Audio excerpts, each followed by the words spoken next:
أعوذ بالله من الشيطان الرجيم. بسم الله الرحمن الرحيم.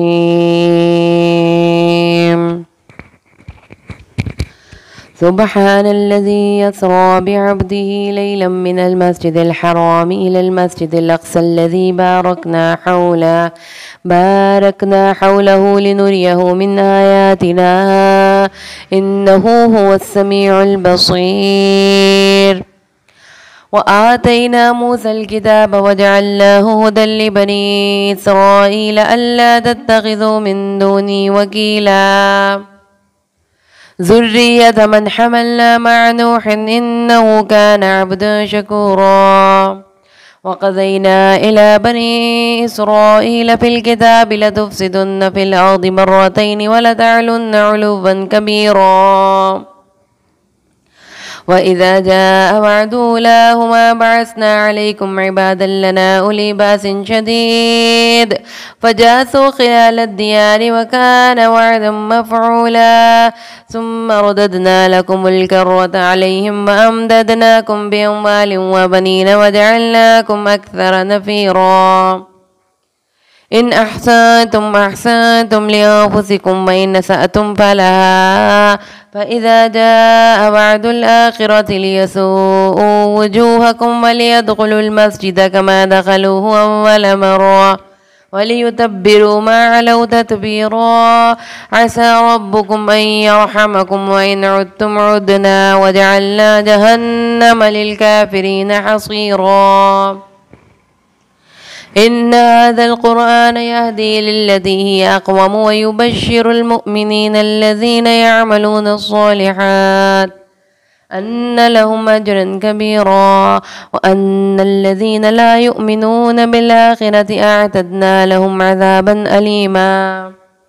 ويدعو الإنسان بالشر دعاءه بالخير وكان الإنسان عجولا. وجعلنا الليل والنهار آيتين فمحونا آية الليل وجعلنا آية النهار مبصرة لتبتغوا فضلا من ربكم ولتعلموا عدد السنين والحساب وكل شيء فصلناه تفصيلا. وكل إنسان ألزمناه طائره في عنقه ونخرج له يوم القيامة كتابا يلقاه منشورا. اقرأ كتابك كفى بنفسك اليوم عليك حسيبا. من اهتدى فإنما يهتدي لنفسه ومن ضل فإنما يضل عليها ولا تزر وازرة وزر أخرى وما كنا معذبين حتى نبعث رسولا. وإذا أردنا أن نهلك قرية أمرنا مترفيها ففسقوا فيها فحق عليها القول فدمرناها تدميرا. وكم أهلكنا من القرون من بعد نوح وكفى بربك بذنوب عباده خبيرا بصيرا. ما كان يريد العاجلة عجلنا له فيها ما نشاء لمن نريد ثم جعلنا له جهنم يصلاها مذموما مدحورا. ومن أراد الآخرة وسعى لها سعيها وهو مؤمن فأولئك كان سعيهم مشكورا. وكلا نمد هؤلاء وهؤلاء من عطاء ربك وما كان عطاء ربك محظورا. انظر كيف فضلنا بعضهم على بعض وللآخرة أكبر درجات وأكمل تفضيلا. لا تجعل مع الله إلها آخر فتقعد مذموما مخذولا. وقضى ربك ألا تعبدوا إلا إياه وبالوالدين إحسانا إما يبلغن عندك الكبر أحدهما أو كلاهما فلا تقل لهما أف ولا تنهرهما وقل لهما قولا كريما. واخفض لهما جناح الذل من الرحمة وقل رب ارحمهما كما ربياني صغيرا. ربكم أعلم بما في نفوسكم إن تكونوا صالحين فإنه كان للأوابين غفورا. وآت ذا القربى حقه والمسكين وابن السبيل ولا تبذر تبذيرا إن المبذرين كانوا إخوان الشياطين وكان الشيطان لربه كفورا. وإما تعرضن عنهم ابتغاء رحمة من ربك ترجوها فقل لهم قولا ميسورا ولا تجعل يدك مغلولة إلى عنقك ولا تبسطها كل البسط فتقعد ملوما محسورا. إن ربك يبسط الرزق لمن يشاء ويقدر إنه كان بعباده خبيرا بصيرا. ولا تقتلوا أولادكم خشية إملاق نحن نرزقهم وإياكم إن قتلهم كان خطئا كبيرا. ولا تقربوا الزنا إنه كان فاحشة وساء سبيلا. ولا تقتلوا النفس التي حرم الله إلا بالحق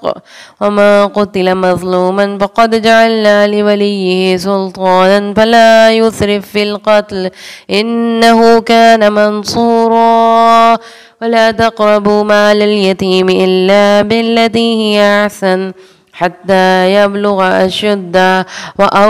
وأوفوا بالعهد إن العهد كان مسؤولا. وأوفوا الكيل إذا كلتم وزنوا بالقسطاس المستقيم ذلك خير وأحسن تأويلا. ولا تقف ما ليس لك به علم إن السمع والبصر والفؤاد كل أولئك كان عنه مسؤولا. ولا تمش في الأرض مرحا إنك لن تخرق الأرض ولن تبلغ الجبال طولا كل ذلك كان سيئه عند ربك مكروها. ذلك مما أوحى إليك ربك من الحكمة. ولا تجعل مع الله إلها آخر فتلقى في جهنم ملوما مدحورا. أفأصفاكم ربكم بالبنين واتخذ من الملائكة إناثا إنكم لتقولون قولا عظيما. ولقد صرفنا في هذا القرآن ليذكروا وما يزيدهم إلا نفورا. قل لو كان معه آلهة كما يقولون إذا لابتغوا إلى ذي العرش سبيلا سبحانه وتعالى عما يقولون علوا كبيرا. تسبح له السماوات السبع والأرض وما فيهن وإن من شيء إلا يسبح بحمده ولكن لا تفقهون تسبيحهم إنه كان حليما غفورا. وإذا قرأت القرآن جعلنا بينك وبين الذين لا يؤمنون بالآخرة حجابا مستورا. وجعلنا على قلوبهم أكنة أن يفقهوه وفي آذانهم وقرا. وإذا ذكرت ربك في القرآن وحده ولوا على أدبارهم نفورا. نحن أعلم بما يستمعون به إذ يستمعون إليك وإذ هم نجوى إذ يقول الظالمون إن تتبعون إلا رجلا مسحورا. انظر كيف ضربوا لك الأمثال فضلوا فلا يستطيعون سبيلا. وقالوا أئذا كنا عظاما ورفاتا أئنا لمبعوثون خلقا جديدا قل كونوا حجارة أو حديدا أو خلقا مما ما يكبر في صدوركم فسيقولون من يعيدنا قل الذي فطركم أول مرة فسينغضون إليك رؤوسهم ويقولون متاه قل عسى أن يكون قريبا يوم يدعوكم فتستجيبون بحمده وتظنون إن لبثتم إلا قليلا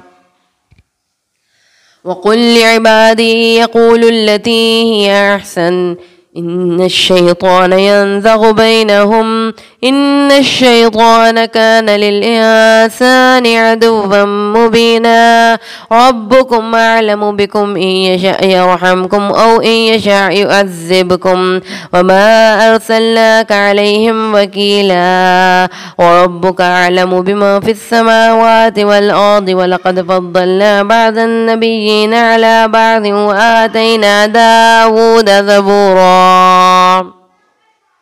قل ادعوا الذين زعمتم من دونه فلا يملكون كشف الضر عنكم ولا تحويلا أولئك الذين يدعون يبتغون إلى ربهم المسيلة أيهم أقرب ويرجون رحمة ويخافون عذابا إن عذاب ربك كان محذورا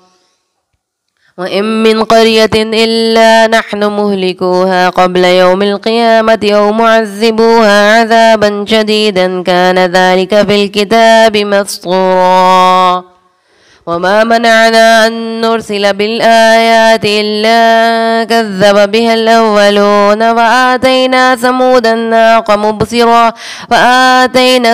الناقة مبصرة فظلموا بها وما نرسل بالآيات إلا تخفيفا وإذ قلنا لك إن ربك أحاط بالناس وما جعلنا الرؤيا التي أريناك إلا فتنة للناس والشجرة الملعونة في القرآن ونخوفهم فما يزيدهم إلا طغيانا كبيرا وإذ قلنا للملائكة اسجدوا لآدم فسجدوا إلا إبليس قال أأسجد لمن خلقت طينا قال أرأيتك هذا الذي كرمت علي لئن أخرتني إلى يوم القيامة لأحتنكن ذريته إلا قليلا قال اذهب فما تبعك منهم فإن جهنم جزاؤكم جزاء موفورا واستفزز من استطعت منهم بصوتك وأجلب عليهم بخيلك ورجلك وشاركهم في الأموال والأولاد وعدهم وما يعدهم الشيطان إلا غرورا إن عبادي ليس لك عليهم سلطان وكفى بربك وكيلا ربكم الذي يسجي لكم الفلك في البحر لتبتغوا من فضله إنه كان بكم رحيما وإذا مسكم الضر في البحر ضل ما تدعون إلا إياه فلما نجاكم إلى البر أعرضتم وكان الإنسان كفورا أفأمنتم أن يخسف بكم جانب البر أو يرسل عليكم حاسبا ثم لا تجدوا لكم وكيلا أم أمنتم أن يعيدكم فيه تارة أخرى فيرسل عليكم قاصفا من الريح فيغرقكم بما كفرتم ثم لا تجدوا لكم علينا به تبيعا ولقد كرمنا بني آدم وحملناهم في البر والبحر ورزقناهم من الطيبات وفضلناهم على كثير ممن خلقنا تفضيلا يوم ندعو كل أناس بإمامهم فمن أوتي كتابه بيمينه فأولئك يقرؤون كتابهم ولا يظلمون فتيلا وما كان في هذه أعمى فهو في الآخرة أعمى وأضل سبيلا ويكادوا ليفتنونك عن الذي أوحينا إليك لتفتري علينا غيره وإذا لاتخذوك خليلا ولولا أن ثبتناك لقد كدت تركن إليهم شيئا قليلا وإذا لأذقناك ضعف الحياة وضعف الممات ثم لا تجد لك علينا نصيرا وإن كادوا ليستفزونك من الأرض ليخرجوك منها وإذا لا يلبثون خلافك إلا قليلا سنة من قد أرسلنا قبلك من رسلنا ولا تجد لسنتنا تحويلا أقم الصلاة لدلوك الشمس إلى غسق الليل وقرآن الفجر إن قرآن الفجر كان مشهودا ومن الليل فتهجد به نافلة لك عسى أن يبعثك ربك مقاما محمودا وقل ربي أدخلني مدخل صدق وأخرجني مخرج صدق واجعل لي من لدنك سلطانا نصيرا وقل جاء الحق وزهق الباطل إن الباطل كان زهوقا وننزل من القرآن ما هو شفاء ورحمة للمؤمنين ولا يزيد الظالمين إلا خسارا وإذا أنعمنا على الإنسان أعرض ونأى بجانبه وإذا مسه الشر كان يئوسا قل كل يعمل على شاكلته فربكم أعلم بمن هو أهدى سبيلا ويسألونك عن الروح قل الروح من أمر ربي وما أوتيتم من العلم إلا قليلا ولئن شئنا لنذهبن بالذي أوحينا إليك ثم لا تجد لك به علينا وكيلا إلا رحمة من ربك إن فضله كان عليك كبيرا قل لئن اجتمعت الإنس والجن على أن يأتوا بمثل هذا القرآن لا يأتون بمثله ولو كان بعضهم لبعض زهيرا ولقد صرفنا للناس في هذا القرآن من كل مثل فأبى أكثر الناس إلا كفورا وقالوا لن نؤمن لك حتى تفجر لنا من الأرض ينبوعا أو تكون لك جنة من نخيل وعنب فتفجر الأنهار خلالها تفجيرا أو تسقط السماء كما زعمت علينا كسفا أو تأتي بالله والملائكة قبيلا أو تكون لك بيت من زخرف أو ترقى في السماء ولن نؤمن لرقيك حتى تنزل علينا كتابا نقرأه قل سبحان ربي هل كنت إلا بشرا رسولا وما منع الناس أن يؤمنوا إذ جاءهم الهدى إلا أن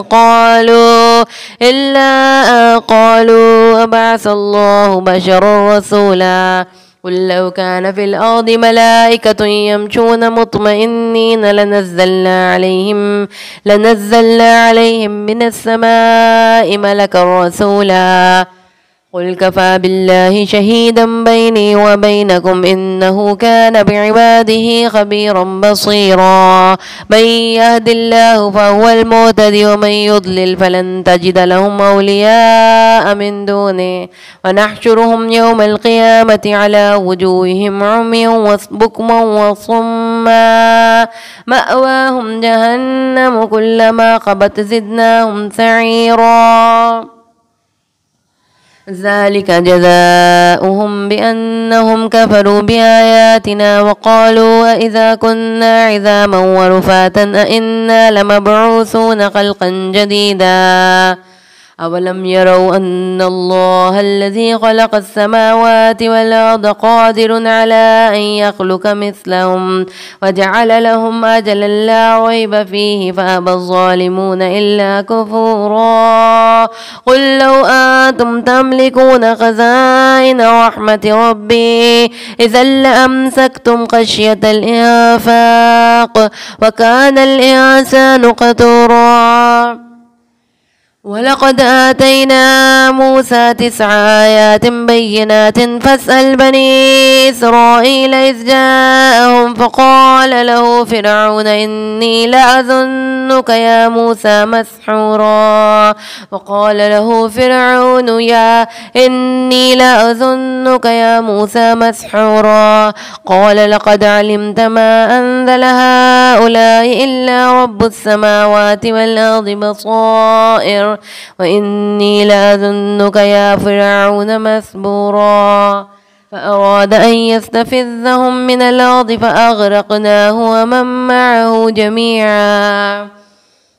وقلنا من بعده لبني إسرائيل اسكنوا الأرض فإذا جاء وعد الآخرة جئنا بكم لفيفا وبالحق أنزلناه وبالحق نزل وما أرسلناك إلا مبشرا ونذيرا وقرآنا فرقناه لتقرأه على الناس على مكث ونزلناه تنزيلا. قل آمنوا به أو لا تؤمنوا إن الذين أوتوا العلم من قبله إذا يتلى عليهم يخرون للأذقان سجدا يقولون سبحان ربنا إن كان وعد ربنا لمفعولا ويخرون للأذقان يبكون ويزيدهم خشوعا. قل ادعوا الله وادعوا الرحمن أيما تدعوا فله الأسماء الحسنى ولا تجهر بصلاتك ولا تخافت بها وابتغ بين ذلك سبيلا. وقل الحمد لله الذي لم يتخذ ولدا ولم يكن له شريك في الملك ولم يكن له ولي من الذل وكبره تكبيرا. بسم الله الرحمن الرحيم. الحمد لله الذي أنزل على عبده الكتاب ولم يجعل له عوجا قيما لينذر بأسا شديدا من لدنه ويبشر المؤمنين الذين يعملون الصالحات أن لهم أجرا حسنا ماكثين فيه أبدا وينذر الذين قالوا اتخذ الله ولدا ما لهم به من علم ولا لآبائهم كبرت كلمة تخرج من أفواههم إن يقولون إلا كذبا فلعلك باقع نفسك على آثارهم إن لم يؤمنوا بهذا الحديث أسفا إنا جعلنا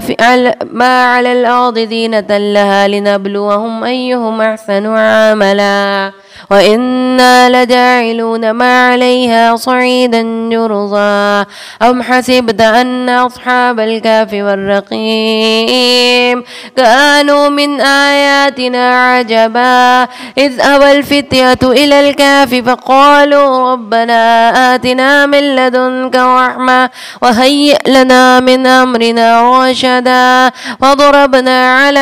آذانهم بالكهف سنين عددا ثم بعثناهم لنعلم أي الحزبين أحصى لما لبثوا أمدا نحن نقص عليك نبأهم بالحق إنهم فتية آمنوا بربهم وزدناهم هدى وربطنا على قلوبهم إذ قاموا فقالوا ربنا رب السماوات والأرض لن ندعو من دونه إلها لقد قلنا إذا شططا هؤلاء قوم اتخذوا من دونه آلهة لولا يأتون عليهم بسلطان بين ومن أظلم ممن افترى على الله كذبا وإذ اعتزلتموهم وما يعبدون إلا الله فأووا إلى الكهف ينشر لكم ربكم من رحمته ويهيئ لكم من أمركم مرفقا وترى الشمس إذا طلعت تزاور عن كهفهم ذات اليمين وإذا غربت تقرضهم ذات الشمال وهم في فجوة منه ذلك من آيات الله من يهد الله فهو المهتد ومن يضلل فلا تجد له وليا مرشدا وتحسبهم أيقاظا وهم رقود ونقلبهم ذات اليمين وذات الشمال وكلبهم باسط ذراعيه بالوصيد لو اطلعت عليهم لوليت منهم فرارا ولملئت منهم رعبا وكذلك بعثناهم ليتساءلوا بينهم قال قائل منهم كم لبثتم قالوا لبثنا يوما أو بعض يوم قالوا ربكم أعلم بما لبثتم فابعثوا أحدكم بورقكم هذه إلى المدينة فلينظر أيها أزكى طعاما فليأتكم برزق منه وليتلطف ولا يشعرن بكم أحدا إنهم يظهروا عليكم يرجموكم أو يعيدوكم في ملتهم ولا تفلحوا إذا أبدا وكذلك عثرنا عليهم ليعلموا أن وعد الله حق وأن الساعة لا ريب فيها إذ يتنازعون بينهم أمرهم فقالوا ابنوا عليهم بنيانا ربهم أعلم بهم قال الذين غلبوا على أمرهم لنتخذن عليهم مسجدا سيقولون ثلاثة رابعهم كلبهم ويقولون خمسة سادسهم كلبهم رجما بالغيب ويقولون سبعة وثامنهم كلبهم قل ربي يعلم بعدتهم ما يعلمهم إلا قليل فلا تمار فيهم إلا مراء ظاهرا فلا تستفت فيهم منهم أحدا ولا تقولن لشيء إني فاعل ذلك غدا إلا أن يشاء الله واذكر ربك إذا نسيت وقل عسى أن يهديني ربي لأقرب من هذا رشدا ولبثوا في كهفهم 300 سنين وازدادوا 9 ولله أعلم بما لبثوا له غيب السماوات والأرض أبصر به وأسمع ما لهم من دونه من ولي ولا يشرك في حكمه أحدا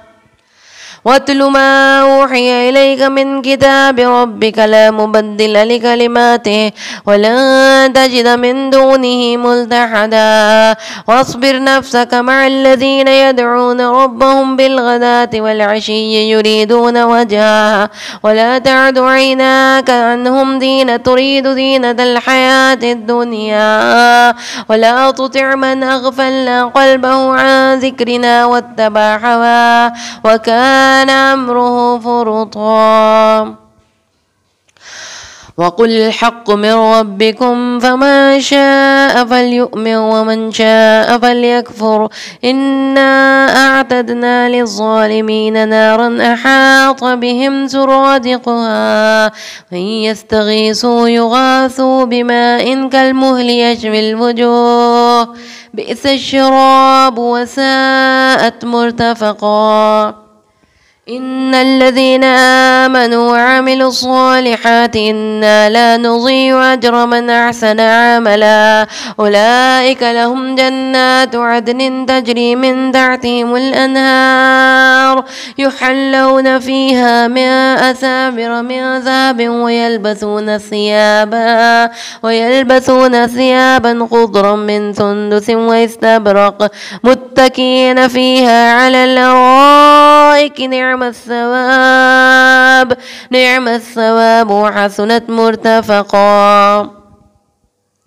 واضرب لهم مثلا رجلين جعلنا لأحدهما جنتين من أعناب وخففناهما بنخل وجعلنا بينهما زرعا كلتا الجنتين آتت أكلها ولم تظلم منه شيئا وفجرنا خلالهما نهرا وكان له ثمر فقال لصاحبه وهو يحاوره أنا أكثر منك مالا وأعز نفرا ودخل جنته وهو ظالم لنفسه قال ما أظن أن تبيد هذه أبدا وما أظن الساعة قائمة ولئن رددت إلى ربي لاجدن خيرا منها منقلبا قال له صاحبه وهو يحاوره أكفرت بالذي خلقك من تراب ثم من نطفة ثم سواك رجلا لكن هو الله ربي ولا أشرك بربي أحدا ولولا إذ دخلت جنتك قلت ما شاء الله لا قوة إلا بالله إن ترني أنا أقل منك مالا وولدا فعسى ربي أن يؤتيني خيرا من جنتك ويرسل عليها حسبانا من السماء فتصبح صعيدا زلقا أو يصبح ماؤها غورا فلن تستطيع له طلبا وأحيط بثمره فأصبح يقلب كفيه على ما أنفق فيها وهي خاوية على عروشها ويقول يا ليتني لم أشرك بربي أحدا ولم تكن له فئة ينصرونه من دون الله وما كان منتصرا هنالك الولاية لله الحق هو خير ثوابا وخير عقبا واضرب لهم مثل الحياة الدنيا كماء إن أنزلناه من السماء فاختلط به نبات الأرض فأصبح هشيما تذروه الرياح وكان الله على كل شيء مقتدرا المال والبنون زينة الحياة الدنيا والباقيات الصالحات خير عند ربك ثوابا وخير أملا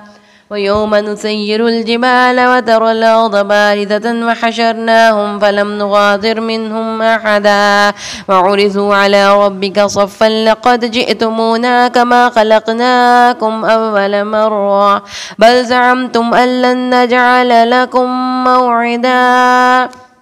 ووضع الكتاب فترى المجرمين مشفقين مما فيه ويقولون يا ويلتنا ما لهذا الكتاب لا يغادر صغيرة ولا كبيرة إلا أحصاها ووجدوا ما عملوا حاذرا ولا يظلم ربك أحدا وإذ قلنا للملائكة اسجدوا لآدم فسجدوا إلا إبليس كان من الجن ففسق عن أمر ربه أفتتخذونه وذريته أولياء من دوني وهم لكم عدو بئس للظالمين بدلا ما أشهدتهم خلق السماوات والأرض ولا خلق أنفسهم وما كنت متخذ المضلين عضدا ما أشهدتهم خلق السماوات والأرض ولا خلق أنفسهم وما كنت متخذ المضلين عضدا ويوم يقول نادوا شركائي الذين زعمتم فدعوهم فلم يستجيبوا لهم وجعلنا بينهم موبقا ورأى المجرمون النار فظنوا أنهم مواقعوها ولم يجدوا عنها مصرفا ولقد صرفنا في هذا القرآن للناس من كل مثل وكان الإنسان أكثر شيء جدلا وما منع الناس أن يؤمنوا إذ جاءهم الهدى ويستغفروا ربهم إلا أن تأتيهم سنة الأولين أو يأتيهم العذاب قبلا وما نرسل المرسلين إلا مبشرين ومنذرين ويجادل الذين كفروا بالباطل ليدهزوا به الحق واتخذوا آياتي وما أنذروا هزوا ومن أظلم ممن ذكر بآيات ربه فأعرض عنها ونسي ما قدمت يداه إنا جعلنا على قلوبهم أكنة أن يفقهوه وفي آذانهم وقرا وإن تدعوهم إلى الهدى فلن يهتدوا إذا أبدا وربك الغفور ذو الرحمة لو يؤاخذهم بما كسبوا لعجل لهم العذاب بل لهم موعد لم يجدوا من دونه موئلا وتلك القرى أهلكناهم لما ظلموا وجعلنا لمهلكهم موعدا